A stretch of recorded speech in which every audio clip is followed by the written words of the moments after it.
I stare at my father's text message, my hands trembling as I read the words for the third time. Family dinner at 6 p.m. Important discussion. The same father who chose a golf tournament over my MBA graduation 3 years ago. The same family who never returned my calls when I started my tech company from nothing. Now, exactly 24 hours after Forbes featured my Penthouse acquisition on their cover, suddenly I matter to them again. I look out at the Chicago skyline from my marble kitchen island, the city lights reflecting off my wine glass. Tonight, I'm bringing the contract that will change everything forever. They want family time after years of silence perfect. I'll give them exactly what they deserve, and they'll never see it coming. 3 years ago, I sat alone in that Northwestern auditorium watching my classmates hug their families after receiving their MBA degrees. The 5 empty seats I had reserved for my parents and siblings mocked me from the third row. While other graduates posed for pictures with proud relatives, I took a selfie with my diploma, trying to smile through the crushing disappointment. My family had their reasons, of course. They always did. My older brother Tyler was presenting at some crucial medical conference in San Francisco. My baby sister Madison was celebrating her second wedding anniversary with her rich husband's family in Napa Valley. Mom and Dad, well, they decided to join Tyler in California and make it a vacation. I was the middle child who never quite fit their mold. Tyler was their golden boy, the surgeon who saved lives and made them proud at every dinner party. Madison was their princess, the one who married into old money and gave them social status they never had growing up. And me, I was just Damaris, the one who studied business instead of medicine, who chose numbers over people who they never quite understood. The worst part wasn't even their absence. It was how they talked about it afterward, like it was no big deal. Tyler called me the next week, rushing through congratulations before launching into stories about his conference presentation. Madison sent a text with heart emojis, but spent our next conversation gushing about the vineyard tour she took instead of celebrating my achievement. My parents were the cruelest of all. When I called to tell them about my summa cum laude graduation, Mom interrupted me halfway through to ask if I had seen Madison's new designer handbag on Instagram. Dad was watching a baseball game in the background, occasionally grunting acknowledgments while I tried to share the biggest accomplishment of my life. That night, I sat alone in a fancy restaurant I had booked for 6 people, eating a celebration dinner by myself while families laughed and toasted around me. The waiter kept asking if I was waiting for someone, and I kept making excuses until finally admitting I was dining alone. He looked at me with such pity that I wanted to disappear.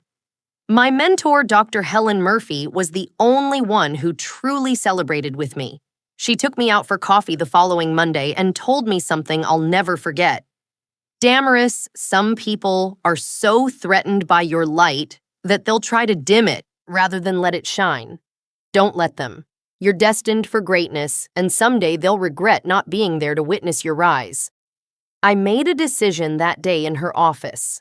I would build something so incredible, achieve something so remarkable that my family would have no choice but to notice me.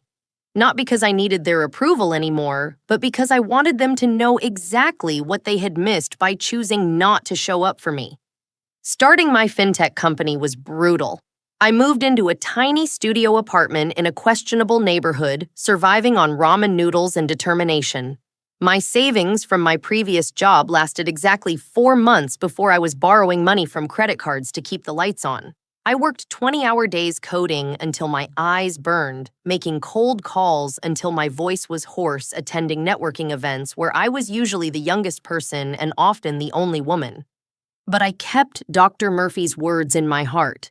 Every rejection, every sleepless night, every moment when I questioned my sanity for leaving a stable corporate job to chase this dream, I reminded myself that I was building something they couldn't ignore. The real knife in my heart came 6 months after graduation. I sent photos from the ceremony to our family group chat, hoping maybe seeing my accomplishment would spark some belated pride or acknowledgement. The messages showed as read immediately by all 4 family members. Tyler, Madison.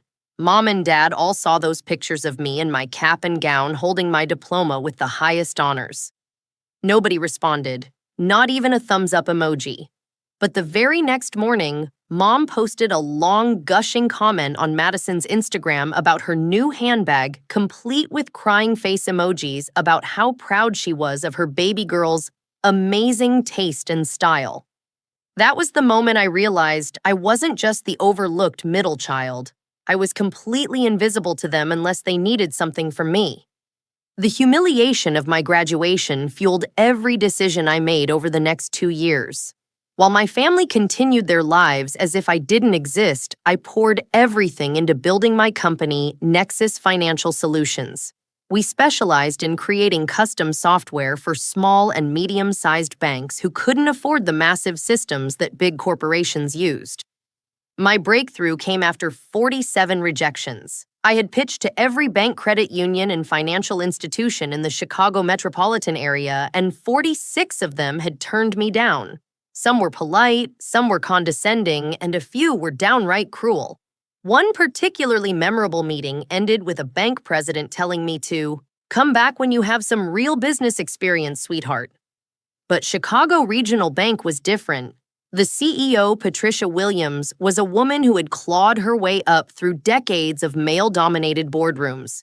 She listened to my entire presentation, asked tough questions, and then said something that changed my life. I like your software, but more than that, I like your hunger. You remind me of myself at your age. Let's do business. That first contract was worth $50,000, which felt like winning the lottery after months of scraping by. But Patricia gave me something more valuable than money. She gave me credibility. She introduced me to other female executives in the banking industry, spoke about my company at conferences, and became an unofficial mentor who helped me navigate the complexities of business relationships. From there, things started moving faster than I had ever imagined. My software solved real problems for smaller financial institutions who had been ignored by the major technology companies. Word spread through the tight-knit community of regional banks, and suddenly I was fielding calls instead of making them. The hardest part wasn't the business growth. It was watching my family continue their lives on social media while I achieved milestone after milestone in complete isolation. Tyler posted about his surgical successes and conference presentations. Madison shared photos from her country club events and luxury shopping trips. My parents bragged about their children's accomplishments to their friends, but somehow my growing company never made it into those conversations. I hired my first employee, a brilliant programmer named Jake Thompson, who believed in my vision. Then came Sarah Chen, a marketing genius who helped me refine our messaging and reach new markets. Within 18 months, we had a team of 12 people working out of a real office in downtown Chicago, complete with a conference room and actual furniture instead of folding tables. Dr. Murphy watched my progress with the pride of a parent. She invited me to guest lecture in her entrepreneurship classes, using my company as a case study for her students. During one of our regular coffee meetings, she asked me something that stopped me cold. Are you building this company to prove something to your family, or are you building it for yourself? I couldn't answer her immediately because I wasn't sure anymore. The success felt incredible, but there was still an empty space where my family's recognition should have been. Every achievement was simultaneously thrilling and hollow because I had no one to share it with who truly understood what it meant to me. The money started coming in faster than I knew how to handle. Our second-year revenues hit $2.8 million, and I was taking home more money than Tyler made as a surgeon. I moved into a beautiful 2-bedroom apartment in Lincoln Park, bought a car that wasn't held together with prayer and duct tape, and started building a real life instead of just surviving day to day. But success brought new challenges. Bigger clients meant bigger expectations and more complex projects. I was working 18-hour days again, not because I had to, but because I wanted to prove that my company could handle anything. We landed contracts with 3 major regional banks in different states, and I was traveling constantly to manage implementations and build relationships. The isolation was becoming unbearable. I was surrounded by employees and clients all day, but I went home to an empty apartment every night. Holidays were the worst. While my family posted pictures from their gatherings, I worked through Christmas and New Year's Eve because I had nowhere else to be. That's when the acquisition offer came. A major technology company had been watching our growth, and they made an unsolicited offer to buy Nexus Financial Solutions for $15 million. $15 million. It was more money than I had ever dreamed of, having enough to set me up for life and validate everything I had sacrificed to build this company. I was seriously considering it when I discovered something that changed everything. Through a mutual connection in the business community, I learned that my father's construction company was in serious financial trouble. Frank's Custom Homes. The business he had built over 30 years was drowning in debt and facing potential bankruptcy. The irony was devastating. While I was building a multi-million-dollar company and fielding acquisition offers, my family was secretly falling apart financially. And they had never once thought to ask me for help or even tell me what they were going through. I was successful enough to solve their problems, but I was still invisible enough to be excluded from their struggles. That's when I decided to make a different kind of statement. Instead of selling my company, I was going to use my success to buy something that would be impossible for them to ignore. Instead of taking the acquisition offer, I made a decision that would change the trajectory of my relationship with my family forever. I was going to buy something so spectacular, so impossible to overlook, that even my family couldn't pretend I didn't exist anymore. I contacted Jennifer Walsh, Chicago's most exclusive real estate agent who specialized in luxury properties for celebrities and business moguls. Jennifer and I clicked immediately. She was a sharp, no-nonsense woman in her 50s who had built her reputation by understanding exactly what her clients wanted before they did. When I told her I needed a property that would make a statement, she smiled knowingly and said, "I have exactly what you're looking for." The penthouse she showed me took my breath away. 50 second-floor corner unit in one of Chicago's most prestigious buildings with floor-to-ceiling windows offering panoramic views of Lake Michigan and the entire city skyline. The living space was over 4,000 square feet of pure luxury marble floors throughout a gourmet kitchen with custom Italian cabinets, a master suite with a walk-in closet bigger than my first apartment, and a wine cellar that could hold over 200 bottles. But it was the price tag that made this purchase truly meaningful. $5.2 million. It was more than most people would make in their entire lifetimes, and I could afford to pay cash without even touching my company's operating funds. This wasn't just buying a home, it was buying proof that I had made it at a level my family couldn't ignore or diminish. The bidding war was intense. I was competing against a famous actress, 2 professional athletes, and several old money families who had been Chicago royalty for generations. Jennifer coached me through the strategy, explaining that cash offers would trump financing every time, but that multiple parties were prepared to pay significantly above the asking price. I won with a $5.2 million cash offer that closed in just 2 weeks. The day I got the keys, I stood in my empty penthouse looking out at the city I had conquered, feeling simultaneously triumphant and lonely. This was the biggest purchase of my life, and I had no one to share it with. Furnishing the penthouse became my new obsession. I hired an interior designer who specialized in contemporary luxury, and we created a space that was both sophisticated and warm. Custom furniture from Italian craftsmen, original artwork from local Chicago artists, smart home technology that controlled everything from lighting to temperature with voice commands. The wine cellar became my pride and joy. I stocked it with rare bottles that cost more than most people's monthly salaries, not because I was a wine connoisseur, but because I could. Every bottle represented another milestone my family had missed, another achievement they hadn't celebrated. While I was transforming my new home into a showcase of my success, my business was reaching new heights as well. We closed our biggest contract ever, a $3.4 million deal with a consortium of banks across the Midwest. My company was now valued at over $28 million, and industry publications were starting to take notice of our rapid growth. The media attention started small. Chicago Business Journal ran a feature about rising female entrepreneurs, and my company was mentioned alongside several others. But then the Chicago Tribune's real estate section picked up the story of my penthouse purchase, and suddenly I was being portrayed as one of the city's youngest major property owners. The story went viral on social media.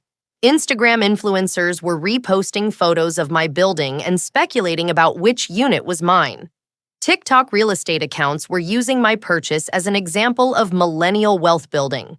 LinkedIn was buzzing with articles about my company's success and my personal real estate investment. But it was the Forbes article that really changed everything. Chicago's rising female tech entrepreneurs featured me on the cover standing in my penthouse with the city skyline behind me. The article detailed my company's growth, my personal net worth, and my real estate portfolio.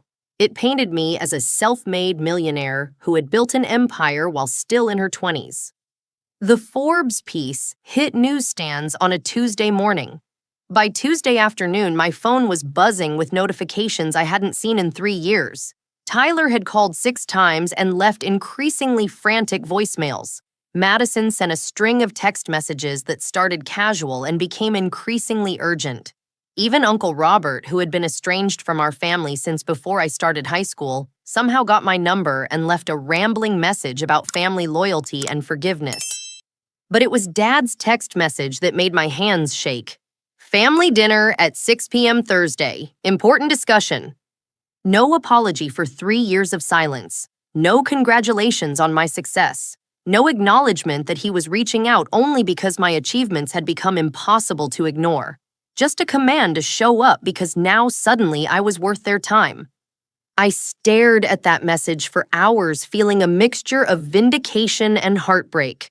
This was what I had worked for, proof that I could force them to notice me. But now that I had their attention, I realized I didn't want it on their terms anymore. I wanted it on mine. That's when I made the call to Sarah Bennett, the best contract attorney in Chicago. If my family wanted to have an important discussion about my success, I was going to make sure they understood exactly what that discussion would cost them. Receiving that text from Dad felt like a victory and a wound at the same time. After 3 years of complete silence, my family suddenly wanted to have an important discussion about our relationship. The timing exactly 24 hours after Forbes featured my penthouse and business success wasn't lost on me. They didn't want to reconnect. They wanted something from me. I spent 2 days deciding whether to respond at all. Part of me wanted to ignore the message the same way they had ignored my graduation photos. But the bigger part of me, the part that had been building toward this moment for 3 years, knew this was my chance to finally address the elephant that had been crushing our family relationships. My first call was to Sarah Bennett, one of Chicago's most respected contract attorneys. Sarah specialized in family financial agreements and had handled everything from celebrity divorces to inheritance disputes. I needed someone who could help me navigate what was about to become a very complicated conversation about money, family, and accountability.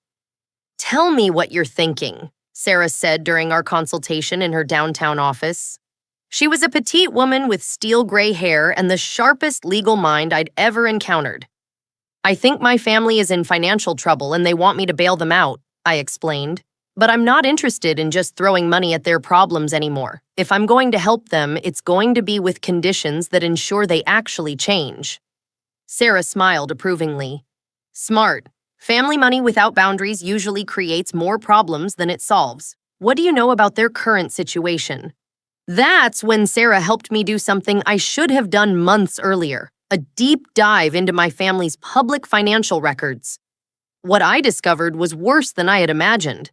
Dad's construction company hadn't just hit a rough patch. It was hemorrhaging money and facing multiple lawsuits from contractors who hadn't been paid. The family home, the one I had grown up in, had been refinanced twice and was now 3 months behind on mortgage payments. Tyler's situation was equally dire. His medical practice was drowning in a malpractice lawsuit that his insurance wouldn't fully cover. He had borrowed against his retirement accounts and taken out a second mortgage on his house to pay legal fees. The golden boy surgeon was living paycheck to paycheck while maintaining the appearance of success. Madison's financial reality was perhaps the most shocking. Her wealthy husband's family business had collapsed 6 months earlier, but they were still living like millionaires on credit cards and loans. They owed over $200,000 to various creditors and were on the verge of bankruptcy. Even Mom, who I had always assumed was financially secure as Dad's wife, was secretly working part-time at a retail store to help with their mounting bills.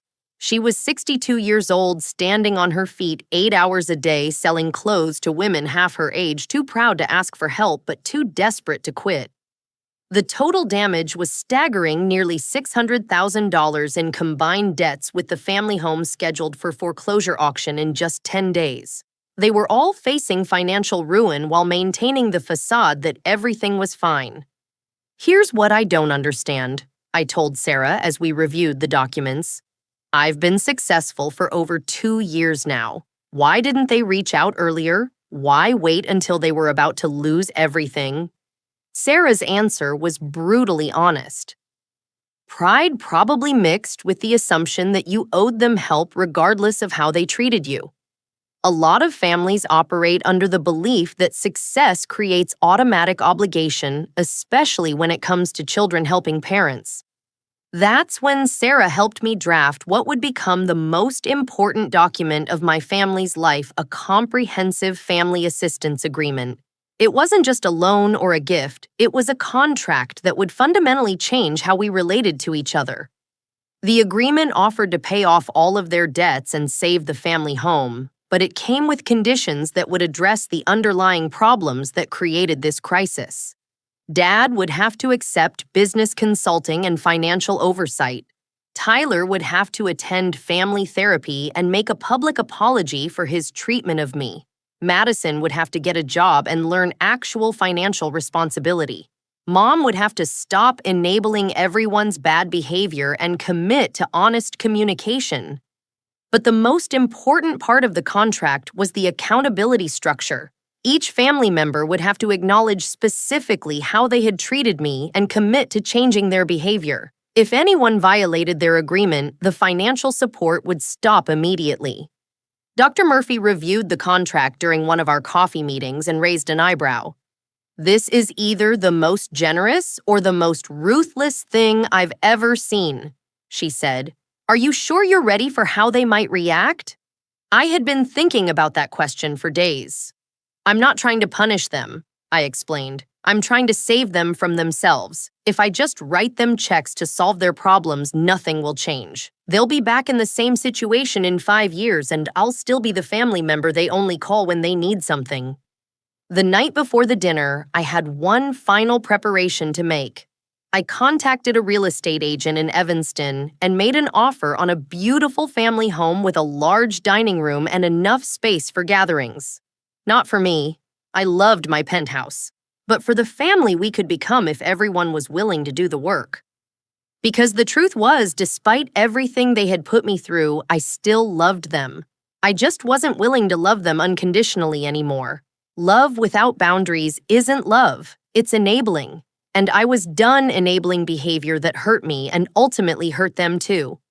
As I drove to my childhood home for the first time in 3 years, I had the contract in a leather portfolio on my passenger seat and a very clear understanding of what I was about to offer my family a chance to earn their way back into my life. Walking up the driveway to my childhood home felt surreal. The house looked smaller than I remembered, and I could see the signs of financial stress everywhere: peeling paint on the shutters, an overgrown lawn that hadn't been professionally maintained in months, and Dad's truck with a cracked windshield he obviously couldn't afford to fix. Mom answered the door with a smile so forced it looked painful. "Damaris, you look wonderful, sweetheart. Come in, come in." She hugged me quickly, and I could feel how much weight she had lost. Working retail at her age, dealing with the stress of their financial crisis, was clearly taking a physical toll. The house smelled like the pot roast Mom used to make for special occasions, but everything else felt different. The furniture was the same, but it looked worn and tired. Family photos still covered the mantle, but I noticed none of them included me from the past 3 years. It was like I had been erased from their lives until this moment. Tyler was sitting in Dad's old recliner looking uncomfortable in a way I had never seen before. He stood up when I entered and offered an awkward handshake. "Hey, Damaris. Thanks for coming." His confidence, the swagger that had always defined him, was completely gone. He looked like a man carrying the weight of serious problems. Madison was perched on the edge of the couch, fidgeting with her wedding ring. She had always been the family beauty, perfectly styled and immaculately dressed. Tonight she was wearing clothes I recognized from 3 years ago, and her normally flawless makeup couldn't hide the stress lines around her eyes. Dad emerged from the kitchen carrying a beer, and I could see him trying to project his usual authority. "There's my successful daughter," he said as if he had been celebrating my achievements all along. "We saw that Forbes article? Pretty impressive." For the first hour, they all pretended this was a normal family dinner. Mom chattered about neighborhood gossip, Tyler talked about his latest surgical cases, and Madison showed me photos from a recent country club event. Dad regaled us with stories about his latest construction projects, carefully avoiding any mention of the financial problems I knew were crushing him. I played along, answering their questions about my business and my penthouse with polite but minimal details. I could feel them all waiting for something, building up the courage to get to the real reason they had invited me here. It was Dad who finally broke the facade. "Damaris, we want to talk to you about something important." He set down his beer and tried to assume the patriarchal tone that had intimidated me as a child. "We're family, and family takes care of each other. We've hit a rough patch financially, and we could use some temporary help." The word temporary made me laugh out loud. "Temporary, Dad, your house is going into foreclosure in 10 days. Tyler, you've borrowed against everything you own to pay legal fees. Madison, you and your husband owe more money than some people make in 5 years. This isn't temporary. This is a complete financial collapse." The room went dead silent. Tyler's face turned red. "How do you know about our private financial situation?" "Because unlike you, I actually care about what happens to this family. I've been paying the property taxes on this house anonymously for the past year to keep you from losing it even sooner." Mom gasped. "You what?" I pulled out my phone and showed them the bank transfer records. $12,000 in property tax payments, made through a third party so you wouldn't know it was me. I've been watching all of you struggle and fail while you pretended I didn't exist. Madison started crying. "You've known all along. Why didn't you say something?" When would I have said something? My voice was rising, 3 years of suppressed anger finally breaking free. When you missed my graduation to go wine tasting, when you never returned my calls about starting my business, when you posted about Tyler's achievements and Madison's social events but never once mentioned that your other daughter built a multi-million-dollar company. Tyler tried to interrupt. "Damaris, we were busy. We had our own lives to manage." Too busy for a text message congratulating me on my graduation. Too busy to acknowledge the Forbes article until you needed money, but not too busy to expect me to solve all your problems now that you know I'm successful. Dad's authority finally cracked. "We made mistakes, okay? We should have been there for your graduation. We should have stayed in better touch, but we're family and family forgives." "Family also shows up," I shot back. "Family celebrates each other's successes. Family doesn't pretend you don't exist until they need something from you." The conversation devolved into accusations and defensive justifications. Tyler insisted his career was more demanding than mine. Madison claimed she thought I was fine and didn't need family support. Mom kept apologizing while making excuses for why she never reached out. Dad fluctuated between guilt and anger, unable to reconcile his role as family patriarch with his current position of needing help from the daughter he had ignored. Finally, I stood up and walked to the mantel, looking at all the family photos that documented their lives without me. "Here's what I find interesting," I said, turning back to face them. "You all assumed I would help you because we share DNA. Not because you've been good to me, not because we have a strong relationship, but because you think family means automatic obligation. I pulled out the leather portfolio and set it on the coffee table. I'm willing to help all of you. I can save Dad's business, pay off Tyler's legal debts, get Madison out of her financial hole, and keep this house in the family. $600,000 total. Their eyes lit up with hope and relief. But it comes with conditions.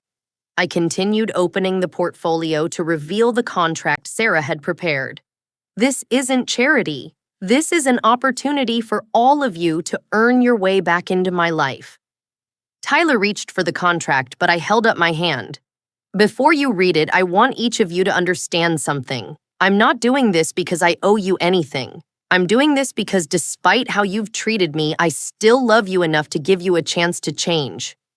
I looked around the room at their faces, hope, fear, shame, and desperation all mixed together. The question is, do you love me enough to do the work necessary to deserve that chance? I spread the contracts across Mom's dining room table like a general laying out battle plans. Each family member had their own individual agreement tailored to their specific problems and patterns of behavior. This wasn't about punishment. It was about accountability and change. Let's start with you, Dad, I said, handing him the first contract. I'll invest $400,000 to save your business and the house, but you'll accept business consulting from my team to restructure your operations. No more taking on projects without proper financial planning. No more paying bills with credit instead of actual money. And most importantly, you'll attend family business meetings where I have equal voice in major decisions. Dad's face cycled through pride, resistance, and finally resignation as he read through the terms. You want to control my business? I want to save your business, I corrected. Your way of running it landed you in foreclosure. My way built a $28 million company. Which approach do you think gives you better odds of success? Tyler's contract was next. $75,000 to settle your legal issues, but you're going to family therapy. Real therapy, not just a few sessions to check a box. You're going to work on understanding why your career isn't more important than your family relationships. That's ridiculous, Tyler protested. I save lives. That has to take priority sometimes. Sometimes yes, always no. You've used your career as an excuse to avoid being present for this family for years. And you're going to write a letter to me apologizing for dismissing my achievements and acknowledging the specific ways you've been a terrible brother. Tyler's face turned red, but he kept reading the contract. Madison's agreement was the most comprehensive. $50,000 to pay off your immediate debts, but you're getting a job. A real job with a salary and benefits. You're going to learn how to budget, save money, and live within your means. No more country club memberships you can't afford. No more shopping trips funded by credit cards. I've never had a job, Madison whispered. I wouldn't even know where to start. Then you'll figure it out like the rest of us had to, I said firmly. I've arranged for you to interview with 3 different companies next week. Marketing, sales, or administration, you choose. But you will be financially independent within 6 months. Mom's contract was shorter, but perhaps the most important. I'll pay off the house and your personal debts, but you stop enabling everyone else's bad behavior. No more making excuses for Dad's poor business decisions. No more covering Tyler's responsibilities when he's too busy to be present. No more funding Madison's lifestyle with money you don't have. I was just trying to keep the family together, Mom said defensively. You were enabling everyone to avoid consequences for their actions, I replied. Love isn't protecting people from the results of their choices. Love is helping them learn to make better choices. The room was quiet, except for the sound of pages turning as they read through their individual contracts. I could see the wheels turning in their heads, calculating whether my help was worth the conditions I was imposing. Tyler was the first to push back. This is vindictive, Damaris. You're using your money to control us. No, Tyler. Vindictive would be walking away and letting you all lose everything. Control would be making decisions for you. I'm giving you a chance to prove you can change while providing the financial support to make change possible. What if we don't sign? Dad asked. I pulled out my phone and showed him a screenshot of the foreclosure auction listing. Then your house gets auctioned in 10 days. Tyler declares bankruptcy, Madison loses everything, and Mom spends her retirement working retail to survive. Is that really preferable to swallowing your pride and accepting help?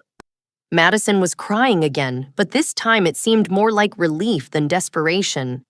I've been so scared, she admitted. I didn't know how to tell anyone how bad things had gotten. I felt like such a failure. You're not a failure, Madison, I said, my voice softening. You just never learned how to be independent because everyone always took care of you. This is your chance to discover who you can be when you're responsible for yourself. Mom reached across the table and took my hand. I'm sorry, sweetheart. I'm sorry we weren't there for your graduation. I'm sorry we haven't celebrated your successes. I'm sorry we only called when we needed something. For the first time since I had arrived, her apology felt genuine rather than strategic. I don't want just apologies anymore, I told her. I want changed behavior. I want to be part of this family in a real way, not just when it's convenient or profitable. Dad put down his contract and looked at me with something I had never seen in his eyes before: respect. You built all this success on your own. You didn't need us. I didn't need you to build my business, I agreed. But I needed you to be proud of me. I needed you to show up for the moments that mattered. I needed you to act like I was worth your time and attention. We were proud, Tyler said quietly. We just didn't know how to say it. Your world seemed so different from ours. We felt like we didn't understand what you were doing. You could have asked, I replied. You could have tried to learn about my business the same way I learned about Tyler's medical career and Madison's social activities. Being family means making an effort to understand each other even when it's hard. One by one, they signed their contracts. Dad, first his signature heavy with decades of stubborn pride, finally giving way to reality. Tyler next, his normally confident handwriting shaky as he committed to therapy and accountability. Madison signed hers with tears still streaming down her face, but also with what looked like hope. Mom was last, her signature neat and determined. There's one more thing, I said, pulling out the final document. I bought a house in Evanston. 4 bedrooms, big dining room, perfect for family gatherings. But only family members who honor their commitments get access to it. They looked confused until I explained. I'm creating new family traditions, but they're built on mutual respect instead of obligation. Monthly dinners where everyone contributes something meaningful. Holiday celebrations where everyone shows up by choice, not command. A family where success is celebrated and problems are shared honestly. You bought a house for all of us, Mom asked, incredulous. I bought a house for the family we can become if everyone does the work they just committed to do. If someone violates their agreement, they lose access until they make things right. No more fake unity. No more pretending problems don't exist. No more taking each other for granted. Dad cleared his throat. What about you, Damaris? What's your commitment in all this? It was a fair question. My commitment is to show up consistently if you do the same, to celebrate your growth and hold you accountable when you backslide, to be the daughter and sister I always wanted to be, but only with family members who are willing to be real with me. As they processed everything I had just laid out, I felt a mixture of exhaustion and exhilaration. This was either going to mark the beginning of authentic family relationships, or it was going to be the most expensive lesson I ever taught about the difference between loving someone and enabling them. So, I said, looking around the table at their stunned faces, are you ready to be a real family? 6 months later, I'm standing in the kitchen of our new family gathering place in Evanston, watching Mom and Madison work together to prepare Thanksgiving dinner. It's a scene I never thought I would witness. Madison confidently discussing her marketing job while Mom listens with genuine interest and pride. The transformation has been remarkable, though not without its challenges. Dad's construction company is not just solvent again, it's thriving. With proper financial oversight and strategic planning, Frank's Custom Homes has landed 3 major contracts and hired back half the workers he had to let go during the crisis. More importantly, Dad has discovered that including me in business decisions actually makes the company stronger, not weaker. Your daughter has an eye for numbers that I never developed, he told one of his longtime clients last month.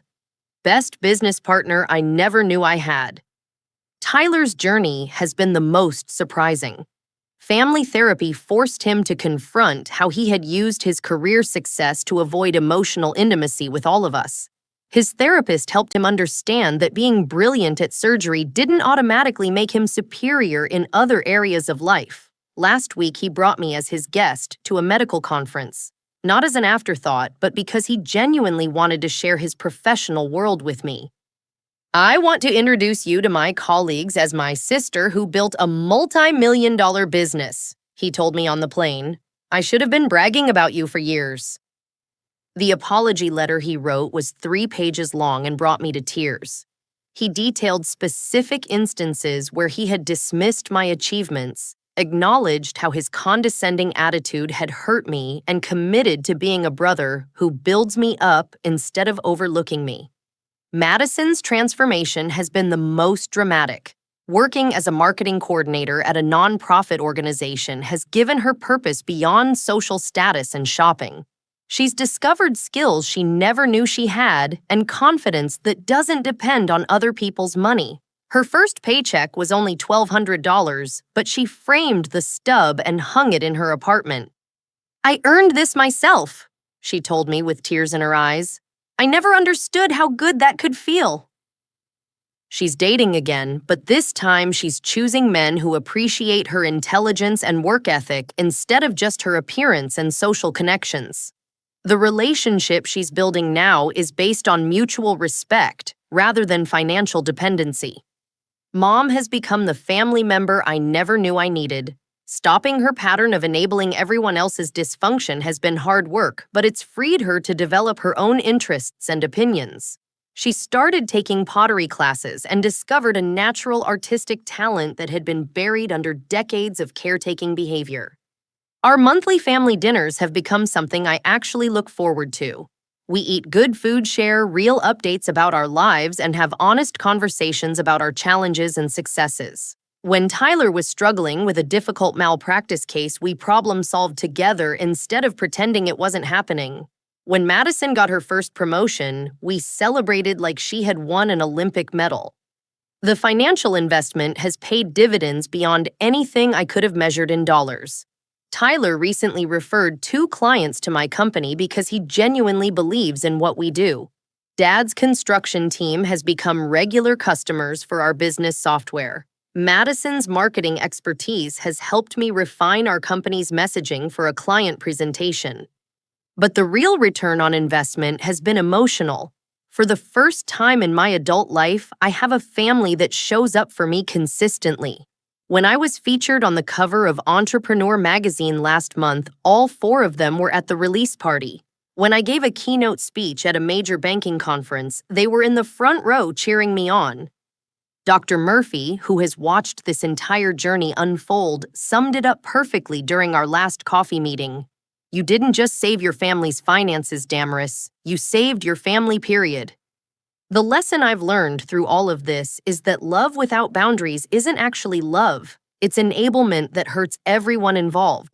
Sometimes the most loving thing you can do for people is refuse to rescue them from the consequences of their choices until they're ready to make better ones. Success isn't just about building wealth or achieving professional recognition. Real success is building relationships where you're valued for who you are, not what you can provide. It's creating a life where the people you care about show up for your victories and support you through your struggles.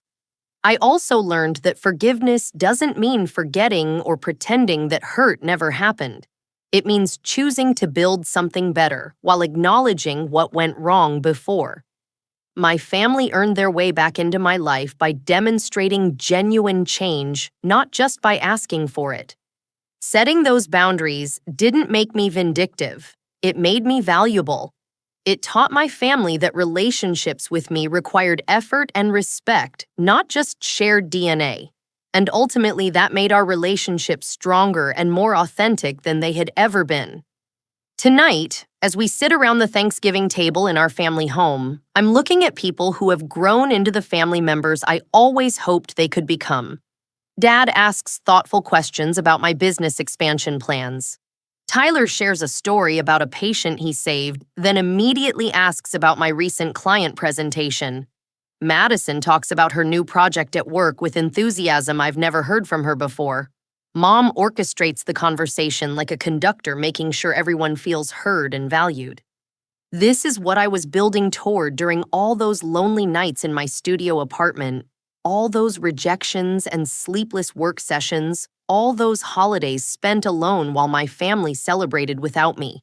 Not just financial success, but a family that chooses to love me consistently and shows up for my life in real ways. As I raise my wine glass for our traditional family toast, I'm struck by how different this moment is from that graduation dinner I ate alone 3 years ago. Tonight, I'm surrounded by people who genuinely celebrate my achievements and love me for exactly who I am. The Penthouse was beautiful, but this is home. I want to hear from you about family relationships and setting boundaries. Have you ever had to establish conditions for maintaining relationships with family members who weren't treating you with respect? How did you balance love with accountability when people you cared about were taking you for granted? Share your story in the comments below. I read every single one, and your experiences help other people feel less alone in their struggles. If this story resonated with you, please hit that like button to help other people find it. Subscribe to hear more stories about overcoming family challenges and building authentic relationships. And share this with someone who might need to hear that it's okay to demand better treatment from the people who claim to love you. Thank you for listening to my journey and for being part of this community where we support each other through life's complicated relationships. Remember, you teach people how to treat you, and sometimes the most loving thing you can do is refuse to accept less than you deserve. Here's to building families based on choice and respect, not just obligation and tradition.